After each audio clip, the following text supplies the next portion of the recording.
Welcome to Samba Samba. Enjoy the video. You begin by creating the pocket foundation. Choose mesh size for the fish you want and measure a clear center. Lay the net flat and mark a 12 to 18 radius. This becomes the pocket circumference. Once done, use a clip to hold the center and cut a radial slit only through the top layer. This reduces fraying and keeps dimensions accurate. Make sure to orient the mesh so the knots run parallel to the horn. This preserves strength and creates an even pouch as you stitch.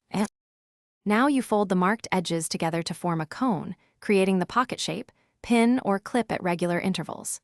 You will stitch using overhand or figure-8 stitches with #18 twine, keeping stitches about 1/4 inch apart so the load distributes evenly. As you sew, maintain even tension.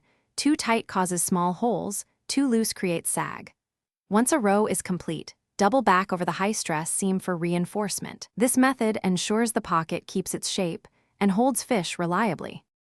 To finish, align the pocket to the horn and whip stitch around the attachment point, matching mesh rows so the net isn't twisted. Make sure the mouth of the pocket opens freely. Trim excess twine, leaving a 1/2 inch tail, and secure tails so they don't unravel. Melt synthetic ends or tie a stopper knot on natural fiber. If the pocket hangs crooked or fails to open, recheck stitch tension and seam alignment.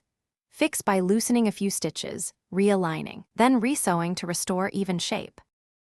Thanks for watching. Consider subscribing if we helped you.